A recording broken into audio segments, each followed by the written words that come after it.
नमस्कार दोस्तों, good morning. तो सितंबर 2026 के एग्जाम के लिए अब जस्ट 90 दिन का टाइम रह गया है। और सर, मैंने आपके लिए यहाँ पे एक प्लानर सेट करा है। सर, क्या प्लानर सेट करा है आपने? क्या प्लानर सेट करा है सर आपने हमारे लिए? चलिए इसको डिस्कस करते हैं। तो चलिए सर, अपने शेड्यूल को अपन डिस्कस करते हैं। सर, अपने पास कितना टाइम बचा हुआ है? अपने पास ओनली 90 दिन बाकी है।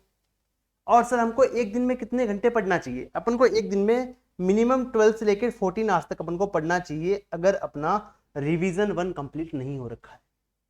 अगर अपना रिवीजन 1 कंप्लीट नहीं हो रखा है तो हमको अभी से 12 से लेकर 14 घंटे तक पढ़ने का ट्राई करना चाहिए। सर, क्या हम एक ही दिन में 12 घंटे पढ़ना स्टार्ट कर देंगे? नहीं। आपको लगभग 4 से 5 दिन लगेगा इस शेड्यूल को बैठाने में। तो अभी से आप चालू हो जाइए इस शेड्यूल को बैठाने में। अगर आपको लगता है कि आप नहीं कर पाओगे तो आपको थोड़ा थोड़ा टाइम बढ़ाना चाहिए। फॉर एग्जाम्पल, आप स्टार्ट करो 7-8 घंटे से, फिर आप धीरे धीरे करके उसको 12 घंटे तक ले जा सकते हो। तो अगर अपन बात करें तो अपने पास अभी 90 दिन से ज़्यादा दिन बाकी है। बट अभी मानते हैं अगर अपने पास 90 दिन ही है, अगर मान लो अपन अपना शेड्यूल बैठाते हैं वहां तक अपने पास 90 दिन बचेंगे, तो अपने पास 1080 घंटे हैं। अपने पास टोटल 1080 घंटे हैं पढ़ने के लिए। तो सर, हमारा टाइम टेबल कैसा रहना चाहिए? तो आपका दिन स्टार्ट होना चाहिए 6 बजे से। 6 बजते ही आपका दिन स्टार्ट हो जाना चाहिए। और सर, सबसे पहले जो आपका स्टडी स्लॉट आप निकालोगे वो निकालोगे 6:30 से लेकर 9:30 बजे तक। पहले आप 3 घंटे पढ़ोगे, उसके बाद आप नहाने के लिए, ब्रेकफास्ट के लिए आप क्या ले लोगे? ब्रेक ले लोगे। उसके बाद आपका सेकंड जो स्टडी स्लॉट है वो आपको 11:30 डॉट स्टार्ट कर देना है। सॉरी, 11 बजे आपको डॉट स्टार्ट कर देना है और 2 बजे आपका कंप्लीट हो जाना चाहिए। मतलब आपने यहां पर 3 घंटे का पढ़ाई करा है, आपने यहां पर 3 घंटे का पढ़ाई करा है। फिर आप एक लंच ब्रेक लोगे आराम से 1 घंटे का। उसके बाद डॉट आप 3 बजे वापस पढ़ने बैठ जाओगे। 3 से लेके आप 6 बजे तक आप कंटिन्यूस पढ़ने वाले हो 3 घंटे के लिए। उसके बाद सर, शाम हो गई 6 बजे। अभी आप चाय पीजिए, थोड़ा रेस्ट करिए, वॉक करके आइए, क्योंकि वॉक करना बहुत जरूरी है।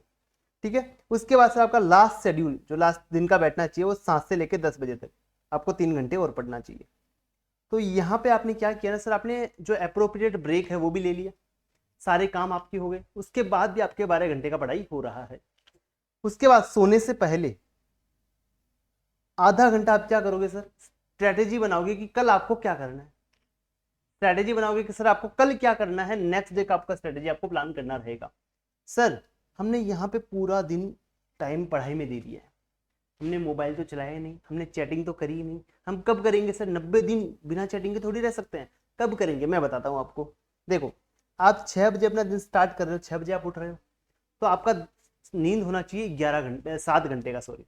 तो आपको 11 बजे सो जाना चाहिए। ठीक है। 10:30 से लेके 11 के बीच में आप लंच भी कर लिए, ब्रे अपने डिनर भी कर लीजिए, या फिर प्लानिंग के साथ साथ आप डिनर कर सकते हो और आप आधा घंटा चैट भी कर सकते हो, कोई दिक्कत नहीं है। अगर आप सोने का टाइम 6 घंटे का करते हो तो आप 1 घंटा और एक्स्ट्रा चैट कर सकते हो, उसमें कोई भी इशू नहीं है। चलो, उसके बाद सर, 90 दिन में हमारे पास सब्जेक्ट कौन कौन से है सर? अपने पास 6 सब्जेक्ट है। अगर आप बोथ ग्रुप प्लान कर रहे हो सितंबर में, तो advance accounts, corporate law, taxation, costing, audit और FM एंड SM। आपके पास सच 6 सब्जेक्ट है। अगर आप एक ग्रुप प्लान कर रहे हो, फॉर एग्जाम्पल आप फर्स्ट ग्रुप प्लान कर रहे हो या फिर आप सेकंड ग्रुप प्लान कर रहे हो, तो आपके पास सब्जेक्ट सिर्फ 3 रहेंगे। तो आपके नंबर ऑफ रिविजन्स बढ़ जाएंगे। ठीक है। तो आपके मार्क्स ज़्यादा आने के चांसेस रहेंगे और आपको ज़्यादा मार्क्स लेके भी आना है, क्योंकि आप एक ही ग्रुप का एग्जाम दे रहे हो। तो सर, अपने पता है आपको, ये तो सबको पता होगा, टोटल मार्क्स अपने 600 होते हैं, पासिंग मार्क्स अपने 300 होते हैं। ठीक है। सर, अपना रिवीजन प्लान क्या रहेगा? रहेगा 7+4+3। सर, ये 7-4-3 क्या है? सर, ये 7-4-3 क्या है? 7-4-3 का मतलब आपका फर्स्ट रिवीजन ईच सब्जेक्ट आपका 7 दिन में हो जाना चाहिए। सर, आपका सेकंड रिवीजन 4 दिन में हो जाना चाहिए और आपका थर्ड रिवीजन हर सब्जेक्ट का 3 दिन में हो जाना चाहिए। अगर आप यहाँ पे कैलकुलेशन करें तो 7 दिन 6 सब्जेक्ट के लिए, तो आपका पहला रिवीजन रहेगा 42 डेज का। Sir, second revision 4 days, 6 subject, 24 days का आपका सेकंड रिवीजन रहेगा। सर, थर्ड रिवीजन आपका 3 डेज और 6 सब्जेक्ट हैं आपके, तो 18 डेज का आपका थर्ड रिवीजन रहेगा। आपको यहाँ पे टोटल 3 रिवीजन करने में 84 डेज लगना चाहिए। ठीक है। यहाँ पे कभी कभी क्या आएगा ना, एप्स एंड डाउन्स भी आएंगे। ठीक है। कभी आपका पढ़ने का मन भी नहीं करेगा, कभी 1-2 घंटा आपका खराब हो जाएगा। उन सबको ध्यान में रखते हुए मैंने यहाँ पे आपको हर सब्जेक्ट का 7 दिन दिया है। सर, लास्ट के जो 6 दिन बचते हैं ना, उसमें आपको क्या करना है सर? आपको मॉक टेस्ट देना है, RTP करना है, MTP करना है और सर अपने आप को इवेलुएट करना है और इंपॉर्टेंट क्वेश्चन जो आपने फर्स्ट रिवीजन सेकंड रिवीजन के टाइम मार्क किए थे उनको फटाफट से एक बार गो थ्रू करना है। ठीक है, ये आपका काम यहाँ पे रहना चाहिए। सर कौन कौन से सब्जेक्ट को अपन साथ में पढ़ सकते हैं? फॉर एग्जाम्पल मेरे से पूरे दिन एक सब्जेक्ट नहीं पढ़ा जाता, तो मेरे को 2 सब्जेक्ट एक दिन में पढ़ने होते हैं। सर मैं कौन कौन से सब्जेक्ट का कॉम्बिनेशन साथ में पढ़ सकता हूँ? तो आप अकाउंट्स और ऑडिट का साथ में पढ़ सकते हो, क्योंकि एक प्योर प्रैक्टिकल है और एक प्योर थ्योरी है। या सर आप लॉ और कॉस्टिंग को साथ में पढ़ सकते हो, एक थ्योरी एक प्रैक्टिकल। या सर आप टैक्स और FMNSM को साथ में पढ़ सकते हो, बराबर। ये दोनों सब्जेक्ट आपके लगभग प्रैक्टिकल रहते हैं सर। और मैं बता दूं कि सर अगर अभी आप स्टार्ट करते हो, अभी आपके 90 दिन बाकी है, आपके पास होने के चांसेस 100% हो जाएंगे अगर आपने आराम से, अगर अच्छे से आपने पढ़ाई स्टार्ट कर दी और इस प्लानर को अच्छे से आपने फॉलो किया तो। ठीक है सर, पास होने वाला एक दिन में कभी पास नहीं होता, वो कंसिस्टेंटली मेहनत करता है तब जाके पास होता है। तो कंसिस्टेंसी ही सक्सेस का चाबी है, इसके अलावा कुछ भी नहीं है। सर आप सोचते हो कि एग्जाम से 4 दिन पहले बुक लेके बैठूंगा और पास हो जाऊंगा, ये हजारों लाखों में से एक बच्चा हो सकता है जिसका किस्मत होता है कि भाई उसको जो उसने देख के आया वो उसको एग्जाम में मिल गया, पर बहुत कम होते हैं ऐसे बच्चे। बहुत कम क्या, बहुत ही कम होते हैं। CA में तो एकदम ना के बराबर होते हैं, है ना। तो ऐसा कभी नहीं हो सकता कि सर आप एग्जाम से 4 दिन पहले जाग रहे हो और फिर पढ़ रहे हो आप एग्जाम में पास हो जाओगे, ऐसा पॉसिबल नहीं है। आपको कंसिस्टेंटली पढ़ना पड़ेगा, मेहनत करनी पड़ेगी, फोकस करना पड़ेगा अपनी पढ़ाई पे, तभी जाके आप क्या होगे सर, पास होने वाले हो। अदरवाइज CA में पास होना डिफिकल्ट है। सर डिफिकल्ट किसके लिए? जो पढ़ता नहीं है उसके लिए डिफिकल्ट है, पढ़ने वाले के लिए कुछ भी मुश्किल नहीं है। अगर आप आज डिसिप्लिन से रहोगे तो कल आपकी सक्सेस तय है। 100% आप सक्सेसफुल होने वाले हो, चाहे आपको रास्ता आगे का नहीं दिख रहा हो। आपको लगता है सर नहीं मेरे को आगे का कुछ भी नहीं दिख रहा, अरे आप मेहनत करते जाओ, आपको 100% आगे का रास्ता दिखेगा। नहीं दिख रहा है तो आपको मंजिल दिखेगी कि आप कुछ बन रहे हो, तो आपको मेहनत तो करनी पड़ेगी।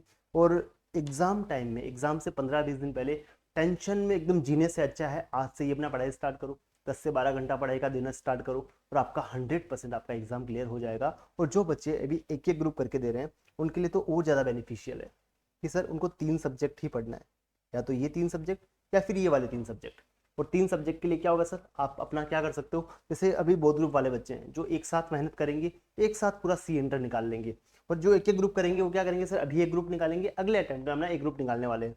तो उनके लिए टाइम टेबल जो है ना 12 से 14 घंटे वाला यही रखना है उनको। क्यों सर, उनकी जिम्मेदारी बढ़ जाती है। क्यों सर, सर जब बच्चा बोथ ग्रुप देता है तो उसको लगता है कि हाँ मैं पास होऊंगा फेल होऊंगा मेरे को कुछ भी पता नहीं है। पर अगर आप सिंगल ग्रुप दे रहे हो तो आपको पास ही होना है। क्यों सर, आप आधे सब्जेक्ट पढ़ रहे होंगे, उसके बाद भी अगर आप अच्छे मार्क्स नहीं ला पाते तो फिर आप पे मज़ा नहीं आएगा सर। इसलिए आपका टाइम टेबल तो यही रहना चाहिए, आपको ज़्यादा मेहनत करनी चाहिए उनसे, क्योंकि आपको एक ग्रुप निकालना ही है। ठीक है, आई होप आपको यहाँ तक बातें समझ में आई, और ऐसी ही बातों के लिए हमारे चैनल को सब्सक्राइब कर लीजिए। और मैं बता दूं सर, आपको कोई भी डाउट आ रहा है, आपको कोई भी स्ट्रैटेजी डिस्कस करना है, आप मेरे से कर सकते हो। और मैं आपको अपने पहले वीडियो में बता चुका हूँ कि सर जो दोस्त आपका CA कर रहा है आपके साथ, उसके साथ स्ट्रैटेजी डिस्कस मत करो, उसके साथ बिल्कुल भी आपने अपनी स्ट्रैटेजी डिस्कस मत करो, उसके साथ इतनी बातचीत मत करो, क्योंकि दोनों को टेंशन होती है, दोनों फेल होने के चांस बन जाते हैं। क्योंकि सर वो अपनी झाड़ेगा कि सर मैं इतना पढ़ चुका हूँ, मैं इतना कर लिया, मैंने ये बुक कंप्लीट कर लिया, उसने चाहे कुछ भी ना कराओ, और आप भी फिर बोलोगे मैंने इतना कर लिया उतना कर लिया। या तो आप ओवर कॉन्फिडेंट हो जाओगे, आप पढ़ोगे नहीं, या फिर आप डीमोटिवेट हो जाओगे, आप वैसे नहीं पढ़ पाओगे। इसलिए आपको क्या करना है सर, जो बच्चे आपके साथ CA कर रहे हैं उनसे आपको पढ़ाई की बातचीत कम ही करनी चाहिए। चलिए मिलते हैं अपने अगली वीडियो में, तब तक के लिए थैंक यू, बाय बाय।